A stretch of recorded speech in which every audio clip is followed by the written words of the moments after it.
The health chief also admits to setbacks in the country's COVID-19 response. Mean Los Baños joins us on the line to tell us more. Hi, Mean. What did you gather today? Hi, Sean. During the Senate hearing today, Health Secretary Francisco Duque III admitted the weaknesses and challenges faced by his department in addressing the COVID-19 pandemic. This comes after Senator Bongo, the president's closest ally in the Senate, said that the COVID-19 pandemic has exposed the perennial gaps in our health system.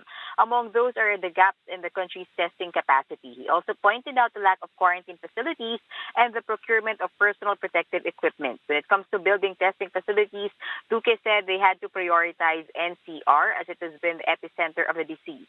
Despite the said cap, Secretary Duque said it is safe to resume classes as planned in August, citing minimum health standards and online learning systems. Sean? All right, Mean, ano yung reaksyon ni Secretary Duque to President Duterte's pronouncements kagabi regarding the reopening of classes? Kasi sinabi ni Duterte, just to refresh everyone's memory, na no vaccine, no classes. And he doesn't care daw if wala nang gagraduate na mga doktor or engineer, di ba? So, na-clarify ba yan today? Yung tanong kasi ni Senator Bongo kanina, Sean, he did not make mention of President Duterte or Secretary Roque's statements. Basically, generic question lang, if it's safe to go back to school. So parang ang tingin ko dun sa sagot ni Secretary Duque, on a point of view of the Secretary of Health, ang point of view niya, tingin niya, ligtas, sabi niya safe. As long as, sabi niya, may mga safety precaution lang na gagawin. He basically reminded the need to adhere to minimum health standards, Sean, like physical distancing, frequent hand washing, and disinfection of classrooms. But sabi ko nga sa report ko, sinabi rin naman niya sa huli na yung classes need not be face-to-face classes by August 24. Pwede naman sabi niya na online muna, explore online alternatives or homeschooling. All right. On the part of the senators naman, how are they or what are their opinions, any violent reactions to the possible reopening of classes as scheduled on August 24?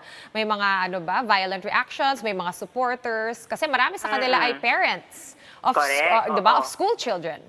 Correct. Many senators actually in unison sila in saying na safety first for the children. I-cite ko lang, so Senator Risa Ontiveros, sabi niya, nanay din siya, and she can't imagine risking the life and health of her children na just to send them to school this coming August 24. Sabi niya, we have to postpone the opening of classes as we think of alternative infrastructures for home-based learning. Pero yung sinasabing home-based learning, yan nga yung sinasabi ng DepEd, Sean, also itong mga nakaraang hearings, na online yung naiisip nilang gawin, which is, sinasabi naman ni Senator Drilon, problematic din yan. Sabi niya, kasi yung sinasabi ng DepEd na online, virtual, hybrid classes, okay lang, pero the reality is, majority of our population does not have the access to internet. So, paano naman yung mga mahihirap na walang internet? So, paano rin naman sila mag-aaral? And naalala ko lang last week, there was a hearing about this. And sabi ng DepEd, they're going to distribute mga hard copies and module daw if walang internet. Pero sino magtuturo? Parents. So, yun yung sinasabi nila Senator Drilon na disadvantage din ito para sa mga mahihirap na pamilya at mahihirap na mga estudyante, Sean. Alright, with regard naman sa testing, itong mass testing, nabanggit ba ng DOH in any way how they are addressing the gaps in our capacity in the country, especially after din nila magsabi nga na ito yung capacity natin, nasa 30+ thousand, di ba? Pero asa mga 8,000 lang yung mga nakakonduct na test. So, any clarifications on that?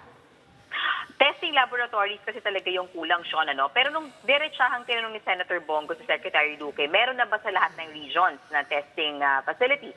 Sabi naman ni Secretary Duque, meron except for BARM. Sabi niya parang around 42 testing centers meron sa nationwide. Pero medyo nagreklamo si Senator Amy Marcos dyan. Sabi niya hindi totoo yan na meron na lahat ng regions except for BARM. Kasi regions 1 and 2 daw, for example, Ilocos, wala sila . Sabi niya ang pinakamalapit sa kanila is Baguio, which is 6 to 7 hours land trip. Sabi niya, so dapat daw, wag naman din baliwalain, sabi nila, yung Northern Luzon kasi marami rin namang tao doon. And of course, sabi ni Secretary Duque, Sean, 120 testing laboratories laboratories applications ang nasa DOH ngayon na inaasikaso nila. Pero aminado siya na natatagalan doon sa pag-approve, lalo pagdating sa safety standards, marami raw bumabagsak. That's why hindi pa ganun karami yung nai-establish na testing facilities or testing laboratories sa buong Pilipinas, Sean.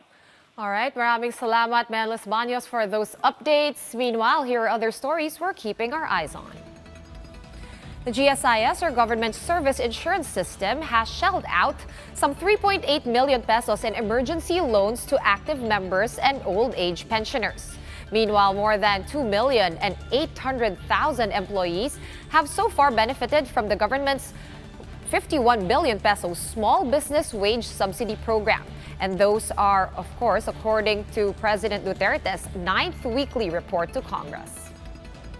Presidential spokesman Harry Roque clarifies President Duterte's earlier pronouncement that schools cannot reopen until a vaccine for COVID-19 becomes available. Roque said it only covers face-to-face classes. The DepEd has been campaigning to resort to online platforms for the upcoming school year. And despite the National Telecommunications Commission's cease and desist order against ABS-CBN, Justice Secretary Menardo Guevara maintains that the President has the power to modify, amend, recall, or revoke any decision rendered by his subordinates in the executive branch. For more updates, follow News 5, The Philippine Star, and Business World Online. I'm Sean Yao, and we are One News.